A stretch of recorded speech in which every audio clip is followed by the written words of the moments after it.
Hello, guys. Good day. This is Anne of Reinforce Me Club. Today, we are going to talk about building resilience for nurses. So, our topic today is some sort of nurses' survival guide, which is resiliency. Resilience means our ability to cope mentally and emotionally with crisis, or our ability to return to pre-crisis status as fast as we can.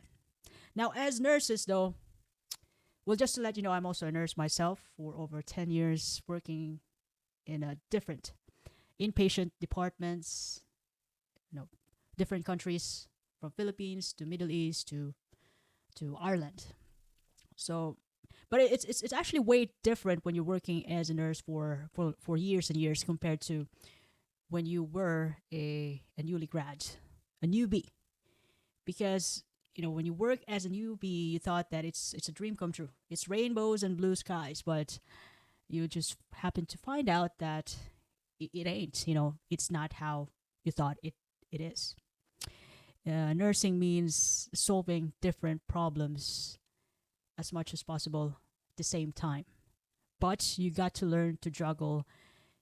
To give the high standard patient care as fast as you can, or it could be in the right time, while other patients require you to give the appropriate care and at the same time. So you got to juggle with that, and that's a skill, though. It's not an easy thing to do, but nurses and the entire healthcare providers were able to manage it because of teamwork.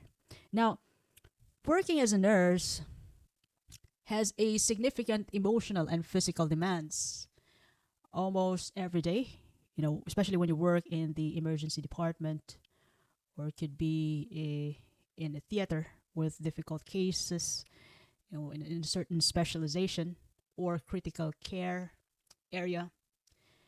Although it could be difficult, you could be in those specialized areas, but it doesn't mean that when you are in a general ward or in an outpatient area, you wouldn't experience any stress.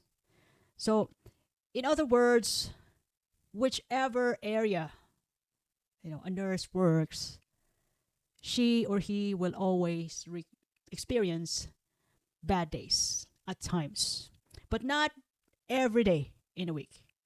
Look, imagine if it's every day in a week. By hook or by crook, a nurse must know how to be resilient for herself and for her family, as well as for her patients.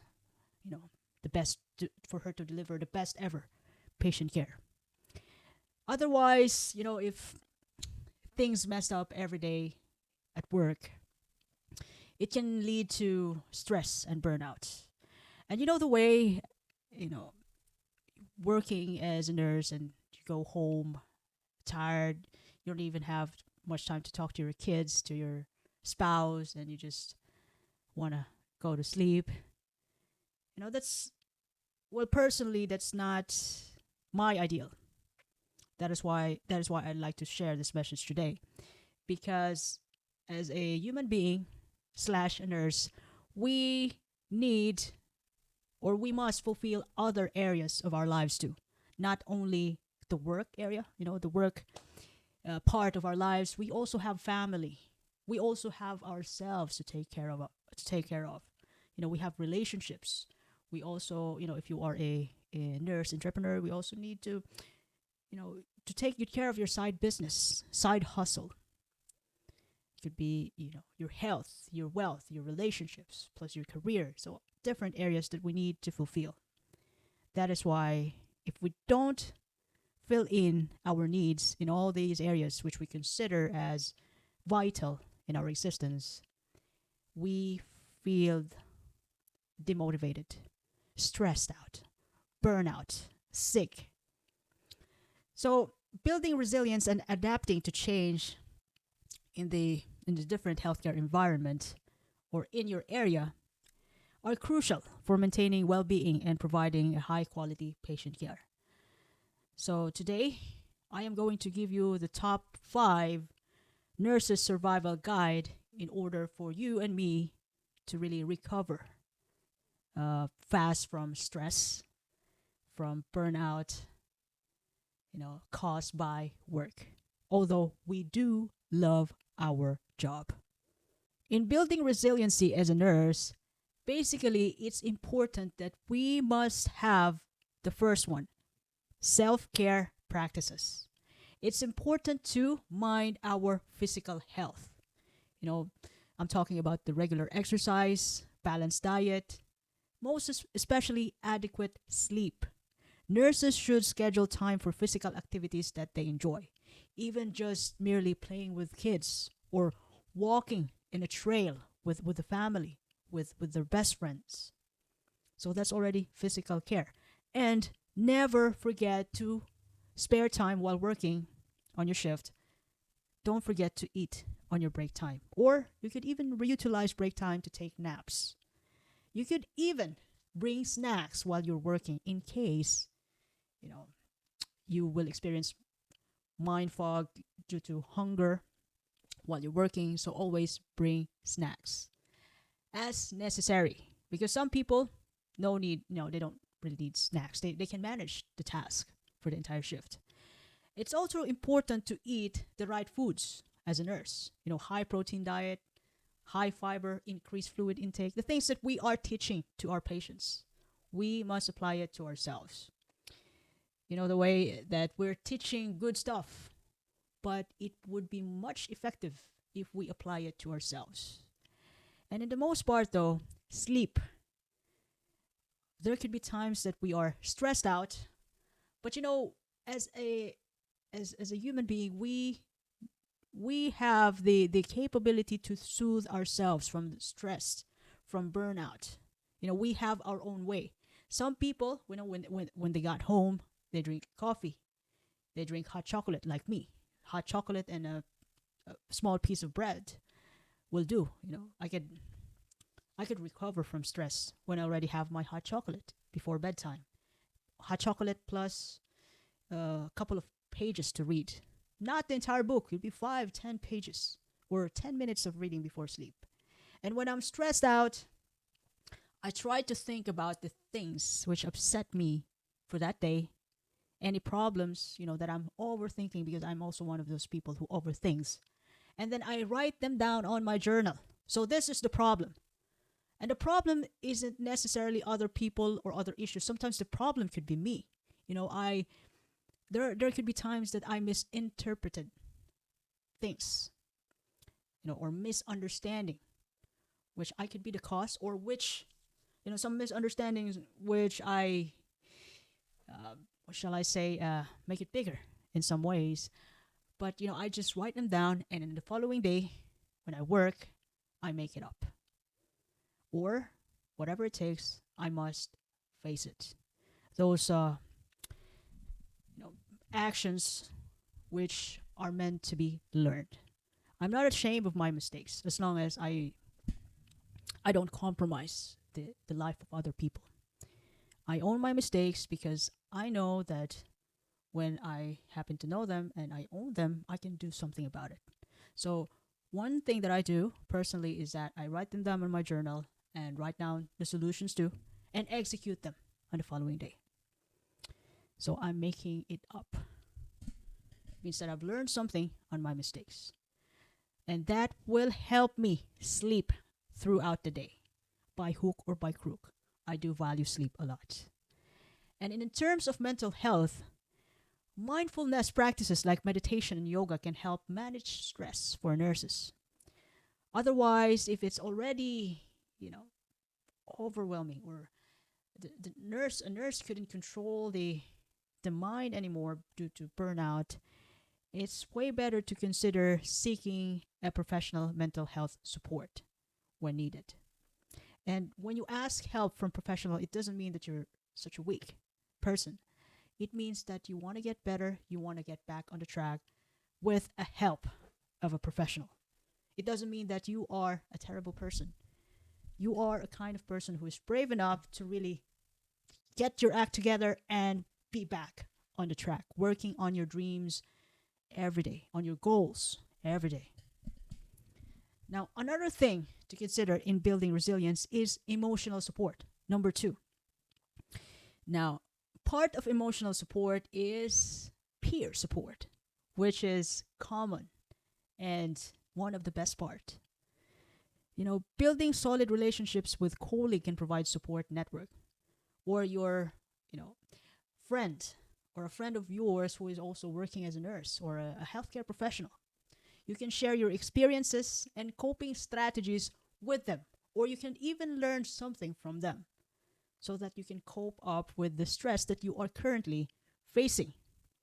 And this type of strategy, sharing experiences and coping, and also exchanging coping strategies with your friends or colleagues, can foster a sense of camaraderie and understanding. And it can also help you improve, get better the next time around when you encounter the same problem or the same triggers.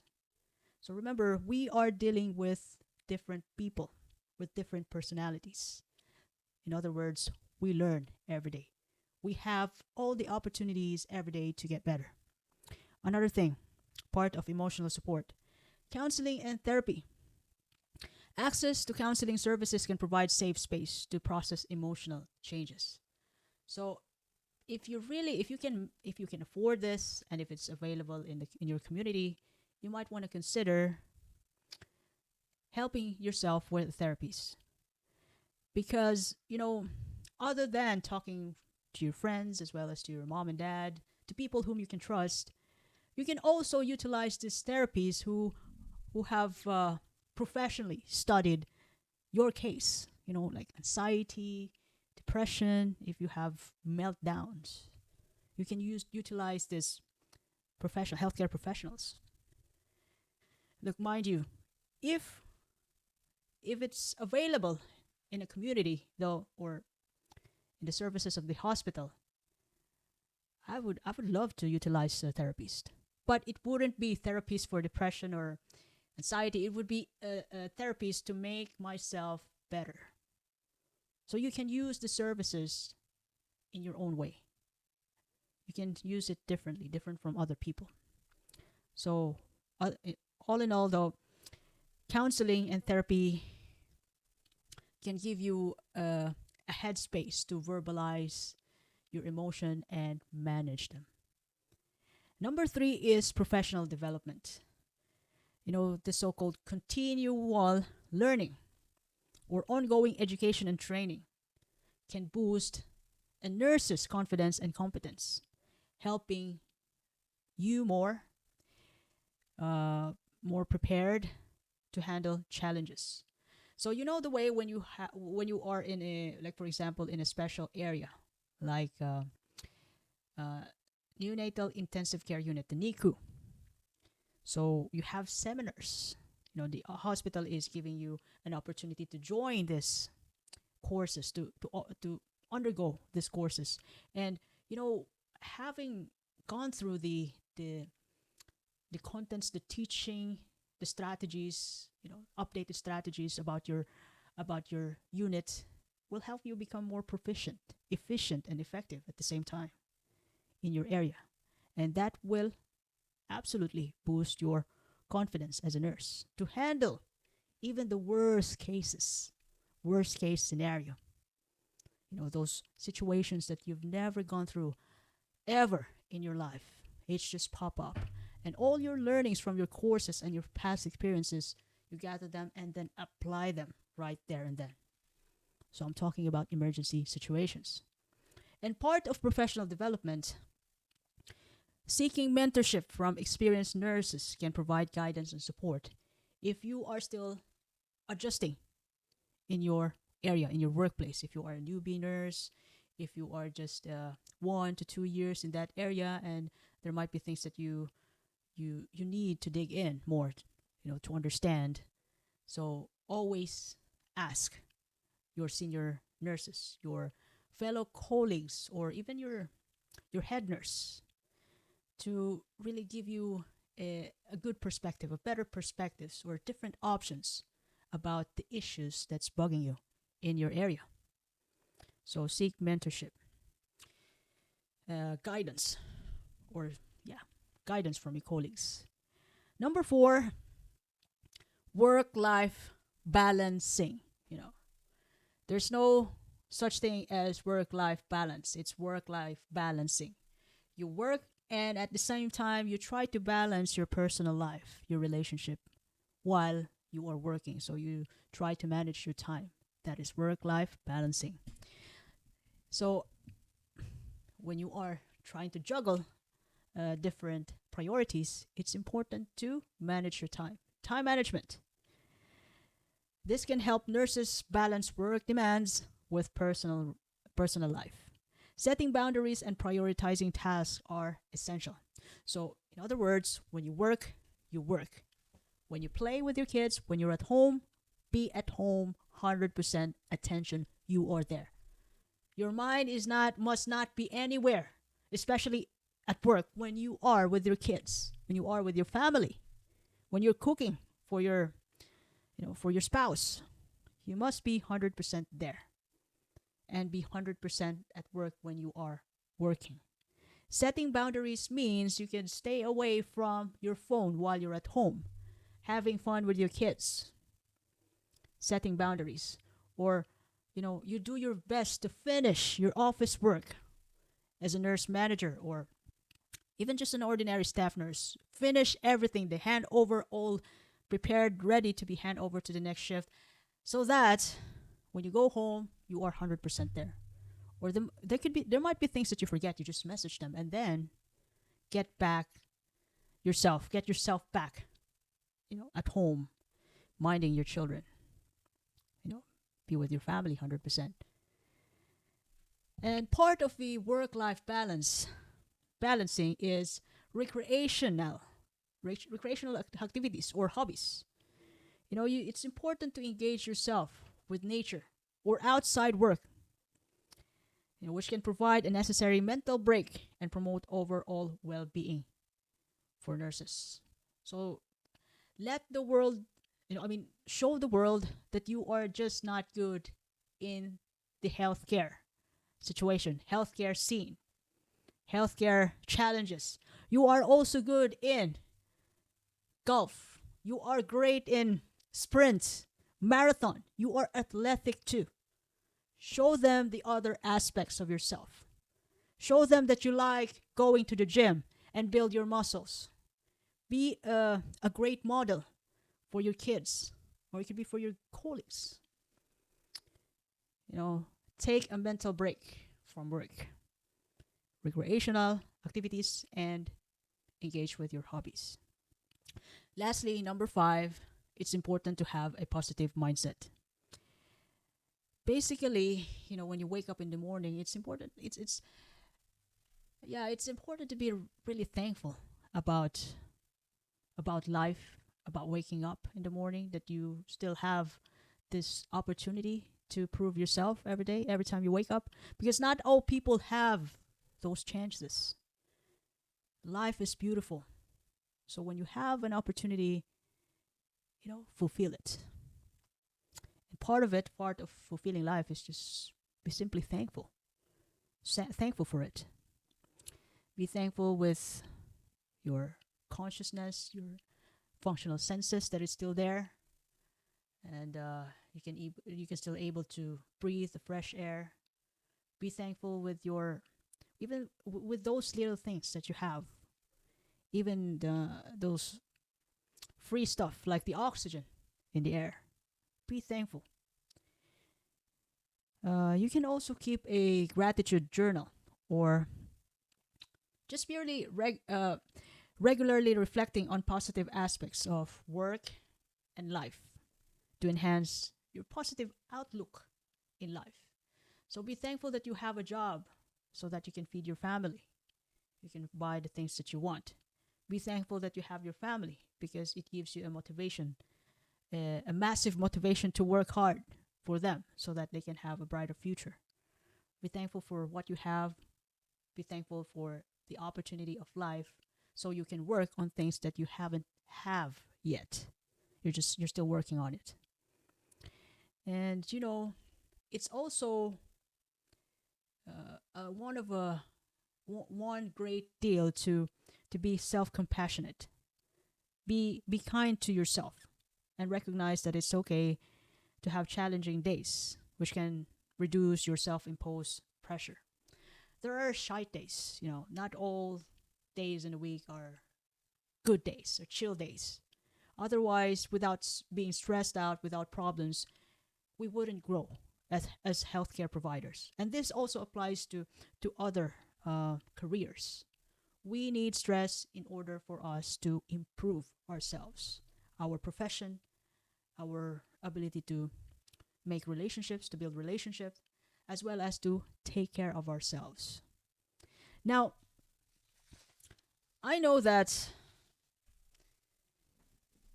every shift could be, it wouldn't always be a beautiful day for nurses for the entire week. But mind you guys, if you know how to really look after yourself, to prioritize yourself too, as well as you take good care of yourself, your mind, body, even your spirit, your consciousness, you read, you're positive, you're thankful. When you know how to prioritize yourself too, all the things outside, the challenges outside, thrown to you by life, will be solved. Might not be today, might not be tomorrow, will be solved, but it will surely be solved in time. And with all your best ability, some of those problems presented to you by life in your workplace will be resolved in time. Even the fastest time that you can solve your own problems. You have the ability to really relentlessly become the best of the best nurse as much as you can, if you also look after yourself, your health, your relationship, your wealth, as well as your career, and other aspects which you considered as essential. So to all nurses out there, whatever you do, wherever you are, I believe that, regardless of the state that you're in, you could be stressed out right now.